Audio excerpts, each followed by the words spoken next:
I welcome everyone who has joined us. This is Olga Tamanova, and this is Media Center Ukraine at Ukrinform, and we continue. Now we'll talk about the results of the sowing campaign in the times of war. And we'll start with a small video, so please take a look.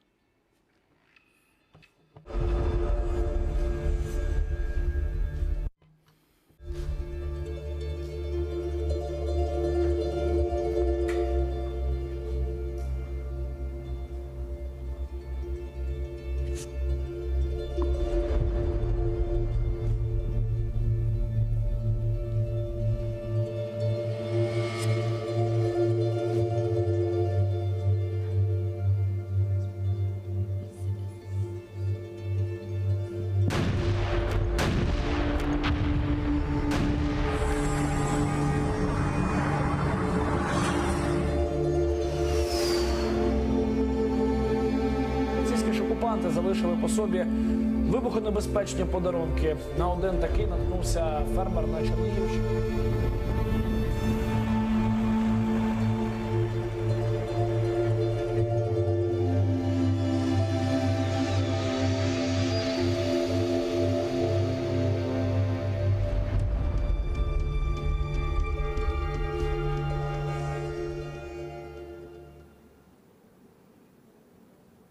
Я хочу запросити на сцену наш I would like to give the floor to our first speaker, Taras Vysotskyi, First Deputy Minister of Agrarian Policies and Food of Ukraine.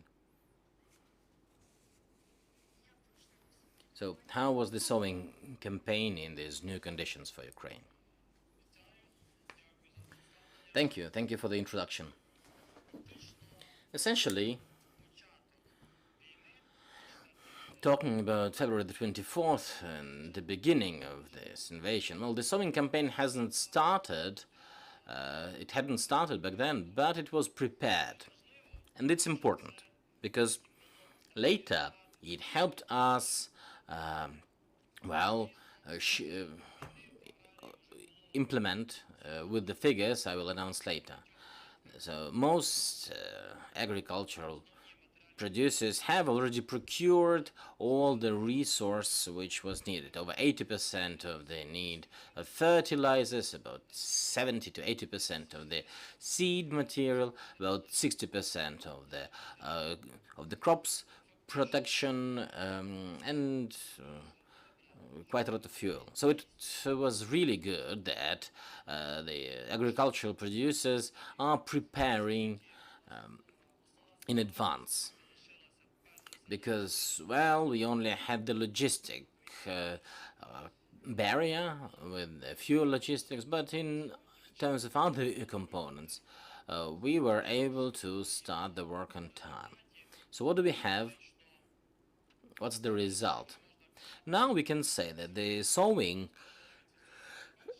the 99% of the sowing campaign is almost over. Maybe occasionally it still continues, but mostly it's over in the country. There are two major blocks, the early and the late cultures which are planted. And we see that this year there was a change and restructurization in terms of the priority of the cultures. And there were several factors affecting this. If we look at the early group, well, we did have more of the grain sown, and usually, like most part of the grain is sown in the autumn. But this year we had about 200,000 hectares sown in spring. Well, grain does not require, and wheat does not require lot of resources, and our agrarians also considered the cost per hectare, the ability to sell it internally for the internal consumption, and also they were considering the yield of the in tons of product per hectare and its costs. But as the seaports were blocked, the logistics has been complicated. The agrarian specialists, they focused on those cultures which have the higher yield per hectare, and mostly this is what's used for oil extraction. Also, in terms of wheat, I gave the numbers. Barley, also, it's about the same 160,000 hectares of oats. It's enough for Ukrainian food security. Peas, about up to 150,000 hectares. Buckwheat, it's also important because we see there's deficit in Ukrainian shelves. We see that it's about 80,000 hectares, and buckwheat is one of those cultures which I can even I can say that it's the second culture after early grains, but it was enough to cover internal consumption. That's why we did not have the reduction in the area. But the biggest change in terms of the structure was in corn, sunflower, and soya. But before I get to this, I also want to reiterate for internal food security, what's important, sugar beets, they are sown at a appropriate area over 180,000 hectares, which is enough for internal consumption and the potential export. But in the classic export cultures, sunflower, soy, and corn, we had the biggest change. Soy as a culture which does not require lots of fertilizer, it is nitrogen forming and it's useful for later cultures in that soil. So the actual sowing area is at the level of the previous year, 200. But overall, the sowing areas went down, but in the structure it went up. Sunflower, there was a reduction as compared to last year, but it wasn't essential, and still the area is quite high, about 4,700,000. And there was also a reduction of corn. It's not critical. Last year we had 5,500,000 hectares. This year it's about 4,600,000. But well, corn gives high yield and it's more complicated in logistics. But we see that the sowing area in Ukraine reduced on spring cultures like 20%, but overall, including winter cultures, and if we add also the non-controlled areas of Ukraine, it's the reduction of 25%. So essentially, 25% less fields are cultivated now within the controlled territory of Ukraine. So it's clear that, well, mostly the reduction is because of sunflower and corn. But, well, these cultures were export-oriented. But in terms of internal food security, we don't have many issues. Also, we have the decrease in consumption due to migration, but we will have enough. It's just we will have the reduction in the manufacturing of export-oriented cultures. What's important? Essentially, we had also the match of the end of the sowing campaign and harvesting. The south of Odessa Oblast started harvesting winter soy and winter wheat. So we are now moving into harvesting. What are the preliminary forecasts on the basis of these sowing areas for potential production? Of course, it's preliminary because there are, of course, many different factors. The weather will affect late spring cultures, but we'll see. We see that we can have up to 50 million tons of grains in total. This is less than in previous years when we had 60, 65, 75, 85. But if we look at the 10-year history, we had years when we had 40, 45, so it's not really critical. Mostly, and grains, when we talk about area, it's corn. It can give up to 64 million tons. Wheat, 18 to 20 million tons. Barley, up to 5, and other cultures. If we talk about the first oil-producing culture, this is rapeseed, winter rapeseed. The expected harvest of 1,100,000 hectares, and also it would be about 2.5 million tons. On soy, we expect the 1,200,000 almost hectares where it can be produced if weather is positive, and it would be up to 2,800,000 tons, and sunflower will give about 10 million tons. These are average indicators. We used the previous years to assess the yield, but we will adjust upon the harvest. We'll see what the actual results would be. I would like to reiterate now that we have said that this year, despite the fact that well, we only had issues with the export logistics, we see that the logistics is complicated, even though the figures go up. I mean, of course, the seaports are blocked, but the land logistics is going up.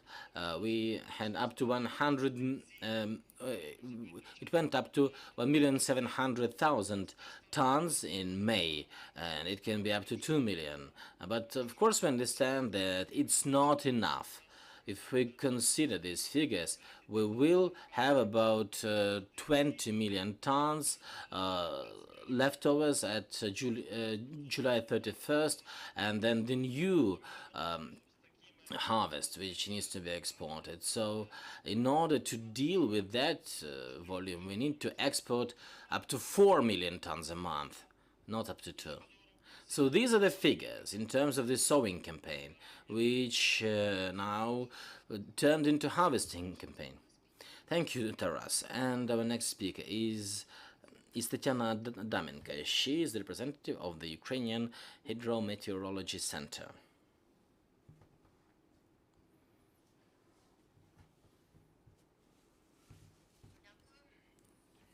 Thank you. Every year in Ukraine we see the unique development in weather conditions. So the weather every year is different. So despite some less favorable circumstances this year, which might affect the harvest of agrarian cultures, weather conditions for early cultures harvest, I mean also spring barley and oats, and winter and winter barley, the situation is favorable. We see now the heat wave in Ukraine, and so there's more evaporation, and which means that the soil is more humid now, and it's adequate, but not everywhere.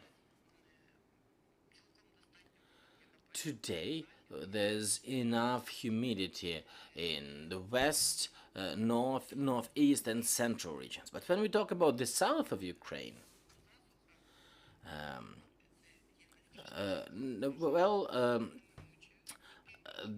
dry conditions and arid conditions were inevitable, because we have seen from the beginning of the war the atypical processes.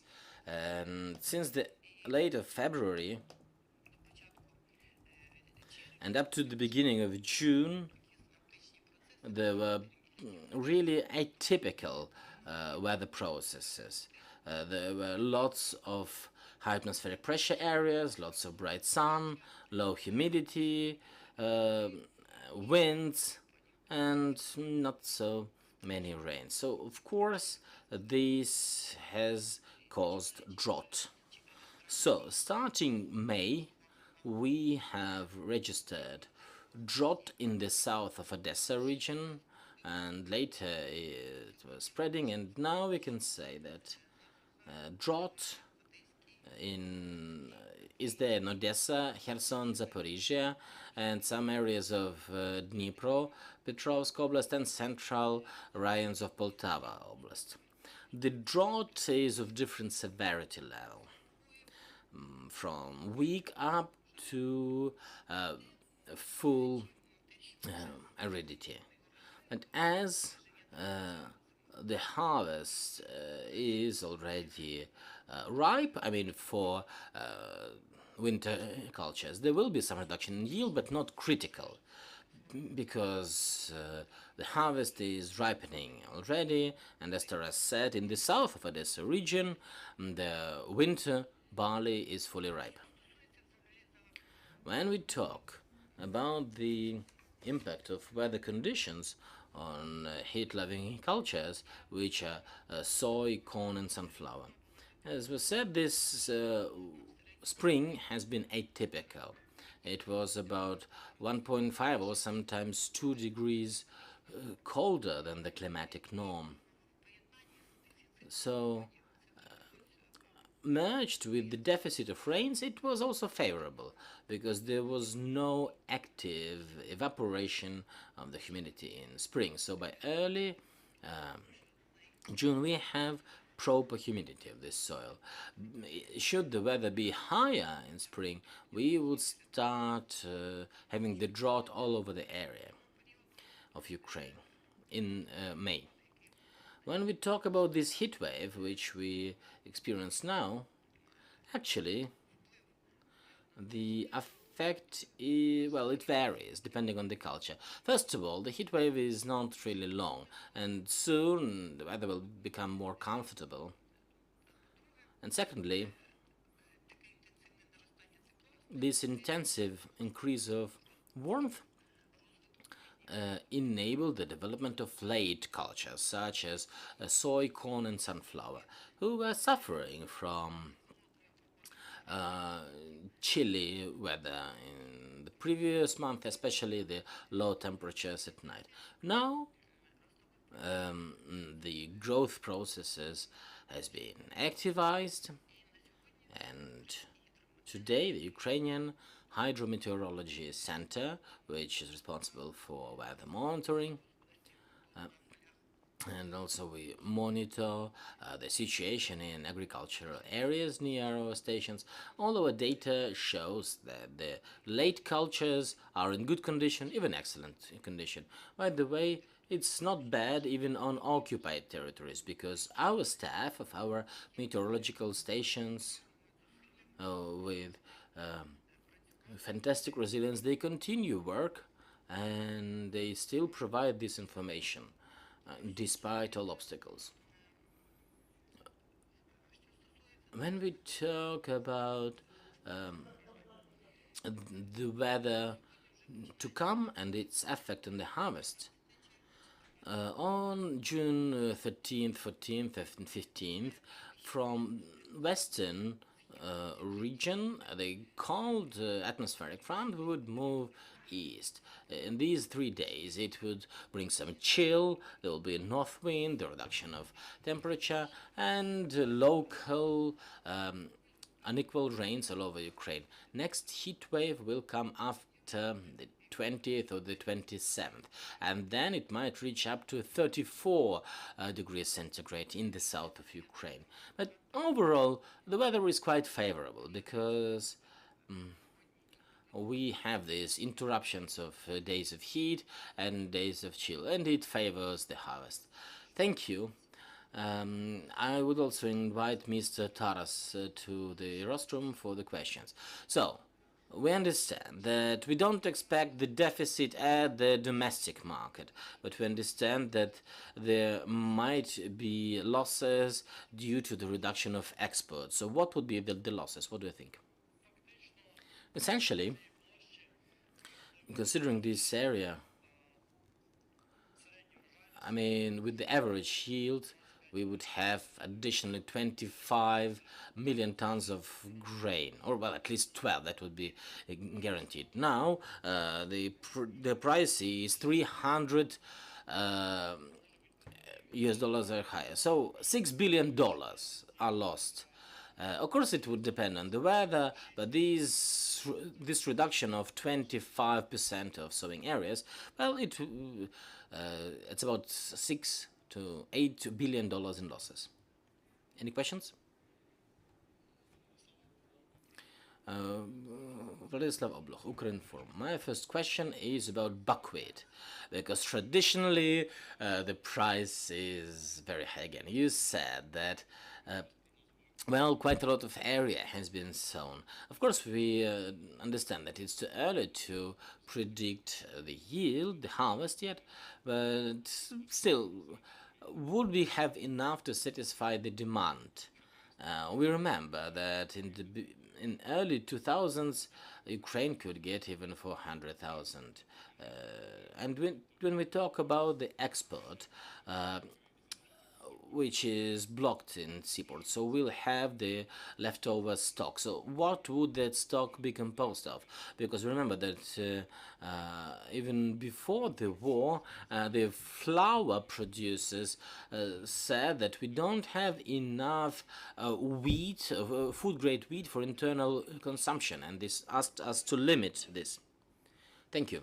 On buckwheat, the consumption in 20 years went down.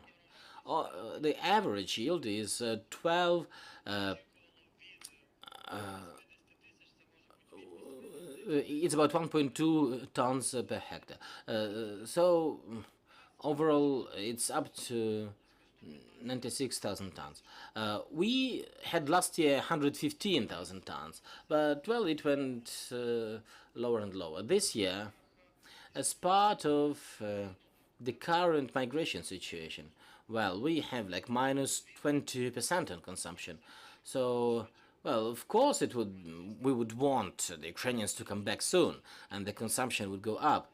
But, well, we will either cover the consumption without the leftover stock, or we might have 5% deficit. The consumers did not feel it yet because the new harvest well, will come only in September, but the fact that buckwheat can be used as the second culture after the spring grain, so if you sow it in late July, it can add like 15,000 hectares more to kind of fully fit the market, so that next year we would not have that price spike at the end of the season. When we talk about wheat, yeah, there were discussions in February. This was the active discussion, but when the export was blocked, well, the wheat is almost not exported. Just there were some tens, thousands of tons in the first months. So we have about 5 million tons, and out of them, 2 are food-grade wheat. And for flour production, they have like 3.3 yeah. So mostly it was corn and sunflower which was exported in these months. Next one we have corn. So one we expect that we'll have about, and we expect about 15 million tons in leftover, and probably about 5 million tons of sunflower. So altogether it will give like 20 to 22 million tons. Thank you for finding time, dear colleagues. In a few minutes we will start the next briefing. We'll have Alexander Motozanik and we'll talk about the situation at the front line at this hour. Thank you.